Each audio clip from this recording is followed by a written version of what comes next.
Hey folks, it's Wade the Shoe Dog. So I know this is kind of an ominous blog title. We've done escape the sort of Alibaba situation before, but this week we're kind of celebrating, and I want to circle the wagons back to talk about the Alibaba trap and how you can get out of it. But first, we've already talked about it, but we're going to talk about it again. Is the brand Arcuda? They're doing their pre-launch sale. This is a project that we've been working on with the team at Arcuda. They're awesome people. They've got a great product strategy, and they're doing just about everything right. Um, and they started with Shoemakers Academy, and they didn't know much about it. There's a whole video about the subject, but again, just as a for brands that are getting started, this is a what you should be doing kind of story. Um, and they're doing great. So, anyways, link in the description. Arcuda trainer.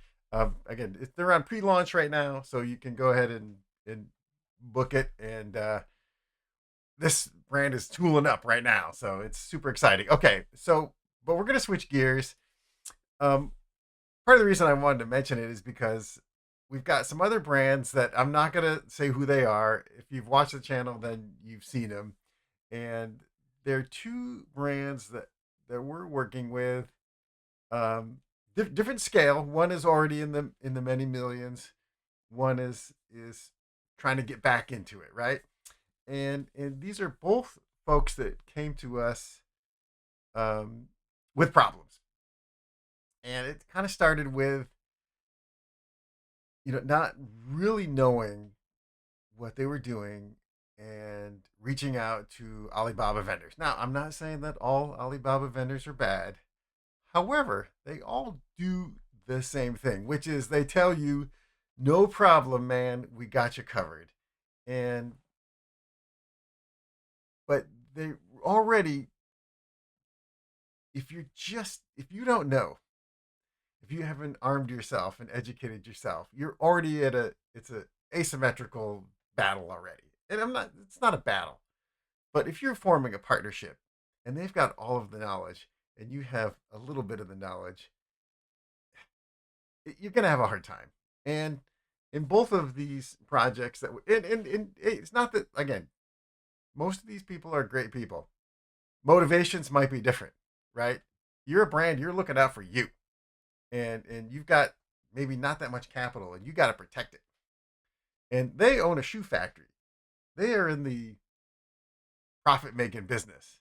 And if they're not in it for the long haul with your brand, then your motivations and goals are not aligned, right? So that is a problem. Okay. So the first brand that came to us, actually they came to us exactly the same way. I've made some shoes and they're falling apart. And the solution for both of these brands were quite different. They were in quite different circumstances. The first one I'm talking about, they're the brand that's just cranking. They've had a dozen shoes. They're in a couple different factories now, expanding. They're doing fantastic. But when they came to us, literally the outsoles were crumbling. They just were, the tools were not right. The compound was not right, and it was just the wrong kind of factory for the type of shoe they were making. And again, the Alibaba guy will show you a beautiful picture, right? Drawing, photograph, whatever of their factory. 9 times out of 10, they're trading companies. And not that trading companies are bad, but if they're not looking out for you and your brand, then again, motivations, interests, priorities not aligned. So the first thing we did is, okay, great, let's get the shoe, cut it open. Let's see what's inside. And we instantly could see that the client was not being well treated, well served by this factory. And it turns out that we had to go find him a completely new factory, and the equip and usually when you have to say shift to a new factory, if you've got equipment, it's a real problem because that that guy, even though you paid for the equipment, is going to try to hold on to it. And that's how they hold you in the factory, is by Hey, we did this equipment for you. We did the development. It's not fair. Well, it's not fair that they're making crappy shoes for you. So that's implicit in these agreements, right? So if you don't have somebody on the ground that represents you that goes into the shoe factory, then when they say we're not giving you your equipment back, you have a real problem. So in that case, it was sort of a good news, bad news. The good news is the equipment didn't cost very much, but the bad news was we're going to move factories and that equipment has to go away. It's not good. It was not useful for the customer. So it was a little bit of a stop, and we've got to basically start over. And and it was time and money. It was time out of the market. But if you're trying to get into the market and the shoes are falling apart, whatever time and effort and energy you spent to serve that market segment and create that brand is going to be wiped out. So they had to start over. So that was a little bit of a tough nut. But by the time you get into the right factory, and it's not money that's going into the burn barrel, it's an investment in your brand. So that's how that story ended up. And now it's 5 years later, and they're cranking, and we still support the brand, and we're having a great time. Okay, next brand I want to talk about is a bit smaller, and their circumstance was eerily similar. I mean, the client had visited the factory. No, I take it back. He had not visited the factory, but he had a good relationship with the factory, and the factory was taking care of him. He made a couple of production runs, except when the shoes arrived, he had to do 100% QC on the shoes himself in his basement. And that's not a circumstance I want to wish on anybody. That's not that's terrible, because that's when you look at it, when you open a shoe box and you paid $30 for that thing and it is not sellable. It's like peeling, taking out your wallet and setting that money on fire. Because what are you going to do with that shoe, right? So he was in a very difficult situation, and the good news is the tooling was okay, not great, and that part really, as a designer, developer, product manager, that really bugs the crap out of me. That if you're not prepared with the right knowledge and information, someone's going to make a piece of tooling for you. It's going to be expensive, too expensive, right? And it might not be very good. It might not serve you, and of course we find out that this tooling is tough. Like it works, but man, it's going to take a lot of attention and care and special handling to make sure that we can make good shoes with it. And in the end, when the wheels get going again, we're going to get rid of that equipment. It's not good enough for this brand to really grow and succeed. So, but we had to go through the exercise of having people on the ground in China go investigate the factory. We kind of literally did a spy mission. Hey, we're going to go do QC. We're going to do an inspection. Literally one of those hold your cell phone by your side and get a look at it, because the picture on the Alibaba description and what was inside that factory were completely different. And not that a beautiful looking facility guarantees you good shoes. Not true. And not that an ugly, terrible looking place guarantees bad shoes. But a dirty factory is dirty shoes, right? And there's just no getting around it. And if you're not equipped to evaluate that, even if you go to the factory, are you really going to be able to are you really going to be able to know what you're looking at? And that's kind of why having professionals on the ground in China, yeah, does it cost more? Absolutely it does. Well, it doesn't cost more. And I'll tell you why. And it's because when that container lands in your warehouse or your pole barn or your garage or your basement, and you open up that shoe and you can't sell it. You've paid for it. You've imported it. You pay duty on it. You've advertised it, and it's sitting there in the box, and it's trash. So, would it have been worth a few extra percent to have somebody in China go look at it? And the answer is absolutely. Now, even if you get on an airplane and fly over there and look at it, if you are not trained to look at the factory and the shoe, it's not going to help. So, why do I say all this? Because that is what we do here at Shoemakers Academy. We want to equip you as a not young, as an entrepreneur in footwear to make smart choices and to educate you, to give you the tools for whatever problem you're solving. I mean, this is like sourcing issue, but of course, with all these evaluation becomes quality, pricing. What does the real development schedule really look like? What is realistic? We wrote an entire 500-page book and made a course just about footwear tooling because so many of our clients were coming to us with these problems.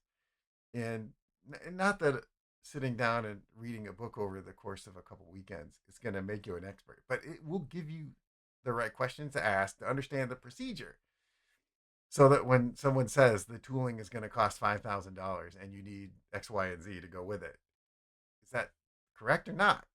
Or, oh, we want to save money by making out of this metal or making out of resin or whatever. So there's tons of questions. But hey, if you're not equipped to answer those questions, now listen, um, I don't, our team doesn't have to make the shoes for you to help you with those questions. If you just want to ask me, hey, Wade, Shoe Dog, can you help me with that question? Don't hesitate.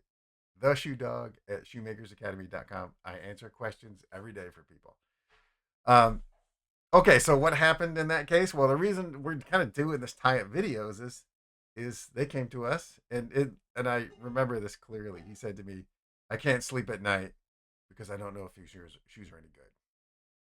And this factory had even said, "Hey, man, don't worry about it. We inspect them." And they even charged him an inspection fee, added on the cost of the shoe, and the shoes show up and they were not good. So that is a case of not understanding really what's happening, and it's through no fault of his own. He just didn't have the experience. This accomplished business person, very successful, right? But had not been in the shoe business. Okay, so again, I'm trying to. These are not sad stories. These stories are ending well, and the reason why I say I want to tell the story is because this brand came to us, and it's been a year to basically undo a lot of the problems, right? Like the shoe was developed, and the new shoe looks very similar, but it's just better in every way because everything had to get adjusted. Tooling had to be modified. We had to adjust the last. We found him a new factory. I mean, this is the kind of thing where you've got to move tooling from a supplier like that. You literally, and in this case, like you literally have to show up with the money and two trucks because otherwise, if unless you see it move from one truck to the other and hand the guy the money, how is it going to happen, right? I mean, this is, yeah, is this sketchy stuff? Absolutely. And that's why you got to have somebody, on the ground on your side representing you to make sure that this stuff works. Because if you're sitting in Europe, Germany, France, wherever, or California, or Maine, or Massachusetts, wherever you are, and that tool is sitting in Vietnam or Korea or in China, and you don't have somebody standing, on your side to represent you, it's gonna be difficult. Okay, so but the good news is there was a lot of struggle to get all that stuff together. It took a lot of time, but the new shoes delivered, and the client has them. So it is a success story. A year and a half in the making. And do the shoes look incredibly different? They don't. Are they much better shoes? Absolutely, they are. And can the customer sleep at night? Well, still no, because he knows the shoes are good, but now he's got to get on to the marketing and the brand building, which is what you should be doing, right? And that's kind of where it circles back around to the hey, let an expert. If you're not an expert at shoemaking or shoe factories, then let the experts do it, and we're happy to do that. That's what we do. Do we understand underwater bowling or whatever sport your shoe is for or your market, maybe not, but that's okay. That's your job to understand that, to have the personal connections, to develop the product and sell it, and it's our job to make it, deliver it to you, so you can do your job of selling it. Okay, um, I've talked long enough about it. So where is this help? Well, you're watching this, so it's the answer is Shoemakers Academy. We have a lot of materials. We have an entire course in the entire course program, and it's broken up into separate courses. You can save yourself a bit of money by buying the whole program at once. Um, if you just want to taste, hey, there's a course or two here. Um, if you are a print person, we have a whole collection of books. You can buy them as a big bundle. You can buy them individually, obviously. If you've invested in a course or two in a book and you want to upgrade to our all access pass, then we'll just credit you for that. Right. So the answer is, you have a dream, you want to make some shoes, you want to build a brand, you want to own your own business, you can do it. Let us help you. And I am not guaranteeing it's going to be easy. No, none of this stuff's easy. But if you're on that, and here's the other thing too. If you're just getting started, great, come on over. We're happy to do that. If you're in it, up here and you don't know what to do, call us, because we've pulled 3, 4 brands out of the fire already, and we know, I know I'm inviting trouble, mishap, and mayhem, but that's okay. That's what we're here to do. Is we're here to help you escape the Alibaba trap. Hey folks, I'm glad you stayed here to watch the video. If you're still here, please hit link and subscribe. Not that we're a big subscriber channel. We're not here to help 1,000 people. We're here to help you. Um, but we appreciate it. And if there's something that we missed that you want to talk about, just go ahead and tell me anytime. All right. Thanks, folks.